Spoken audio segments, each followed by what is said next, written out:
दिवाली की रात थी। राघव मेहरा का बंगलो रोशनियों से जगमगा रहा था।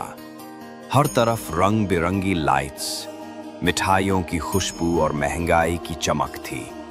राघव एक अमीर बिजनेसमैन था, घमंडी और अपनी औकात पर गर्व करने वाला। उसके हाथ में वाइन का ग्लास था और वो अपने दोस्तों से हंसकर कह रहा था, इस साल भी मुझे कोई टक्कर नहीं दे सकता।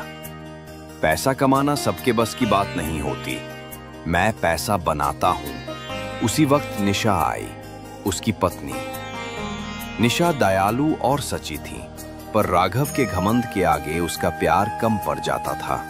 निशा ने धीरे से कहा, राघव, बाहर एक बुढ़ा बाबा खड़ा है, कह रहा है दिवाली के दिए जलाने के लिए थोड़ा तेल दे दो। राघव ने हंस कर कहा, पागल लगता है कोई, उसे कहो निकल जाए, मेरे पास भिखारियों के लिए वक्त नहीं। निशा चुप हो गई, पर उसकी आंखों में दया थी। बाहर खड़ा था एक लाल छोले वाला बाबा, सफेद दाढ़ी और तेज आंखें, हाथ में झोला।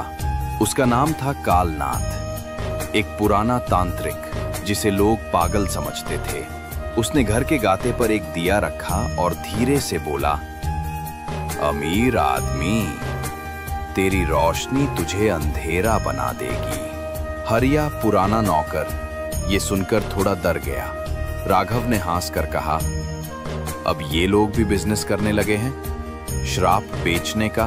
कालनाथ ने बस मुस्कुराकर कहा, याद रखना, जब अगला दिवाली आएगा तेरा घर तेल के दिए भी नहीं जला पाएगा। अगले दिन से ही अजीब चीजें होने लगीं। राघव के शेयर्स डूब गए, फैक्ट्री में आग लग गई, बैंक का नोटिस आया और उसके दोस्त एक एक करके दूर होने लगे। निशा ने कहा, राघव, लगता है कोई बुरा प्रभाव है, कोई पंडित बुला लो।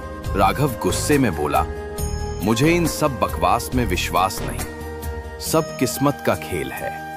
रात को जब उसने अपनी कार खोली तो इंजन के अंदर से एक दिया मिला, जिसमें तेल खत्म हो चुका था और बचा हुआ विक लिखा था।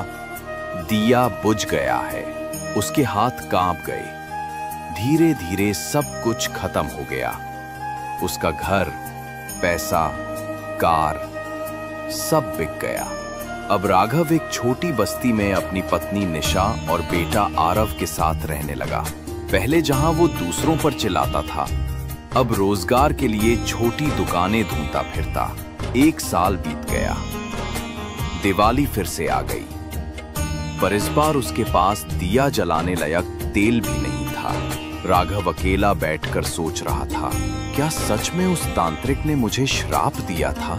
अचानक हवा तेज चलने लगी। दरवाजा खुला और सामने कालनाथ खड़ा था। उसके चेहरे पर वो ही तेज, पर इस बार आंखों में दया थी। कालनाथ ने कहा, अब समझा रोशनी का अर्थ क्या है राघव मेहरा। राघव रो पड़ा, माफ कर दो बाबा, मुझे सबक मिल गया। कालनाथ ने अपने झोले से एक दिया निकाला और कहा, इस दिए को दया के तेल से जलाना। जब तक तू अपने दिल में रोशनी नहीं लाएगा, तू गरीब ही रहेगा। राघव ने दिया उठाया और तेल ना होने पर अपनी पत्नी के आंसुओं से दिया भरा। जलते ही एक तेज रोशनी छमकी और कालनाथ गायब हो गया। राघव की आंखों में पहली बार विनम्रता थी। उसने समझा कि रोशनी पैसों से नहीं, दिल से होती है।